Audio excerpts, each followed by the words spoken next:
इस बीच एक बड़ी खबर आपको बता दें, बिहार बीजेपी चुनाव समिति की बैठक। अब बिहार बीजेपी के चुनाव प्रभारी धर्मेंद्र प्रधान इस बैठक में मौजूद हैं। बिहार बीजेपी के प्रदेश अध्यक्ष दिलीप जायसवाल मौजूद हैं। विनोद तावड़े और दोनों डिप्टी सीएम भी बैठक में मौजूद हैं। विधानसभा चुनाव के लिए उम्मीदवारों के नाम पर भी चर्चा चल रही है। सूत्रों के हवाले से यह बड़ी खबर आपको बता रहे हैं। शनिवार को भी बीजेपी चुनाव समिति की बैठक हुई थी। बड़ी खबर इस वक्त की, सीट शेयरिंग समेत उम्मीदवारों के चयन प्रक्रिया को लेकर, यानी उम्मीदवारों के नाम को लेकर एक चर्चा महत्वपूर्ण बैठक चुनाव समिति की हो रही है। उसमें हो रही है, आपको बताएं, बिहार बीजेपी के प्रदेश अध्यक्ष दिलीप जायसवाल इसमें मौजूद है। संवाददाता अस्मित हमारे साथ फोन लाइन पर जुड़े हैं। अस्मित, बड़ी खबर, बीजेपी चुनाव समिति की बैठक हो रही है और सूत्र बता रहे हैं कि इस बैठक में उम्मीदवारों के नाम पर भी चर्चा हो रही है। पूरी जानकारी दें।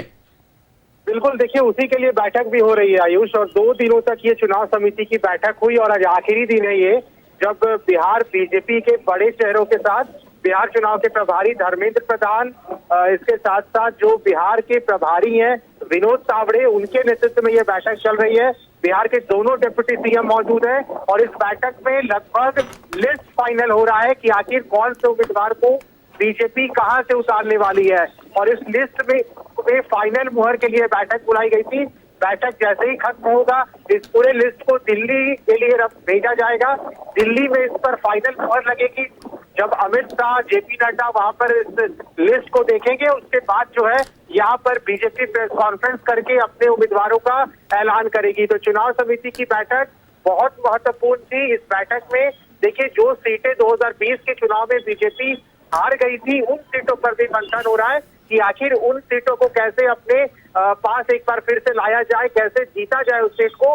इसके लिए भी मंथन चल रहा है। अपने उम्मीदवारों से, जो हारे हुए कैंडिडेट्स हैं, उनसे भी बीजेपी बात कर रही है।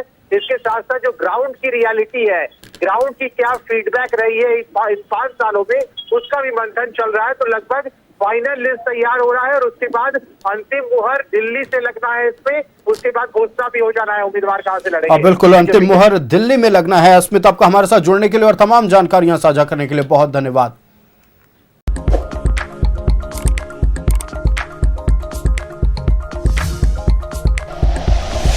Like and share videos, subscribe करें हमारा चैनल और प्रेस करें बेल आइकॉन। न्यूज़ 11 भारत, सच है तो दिखेगा।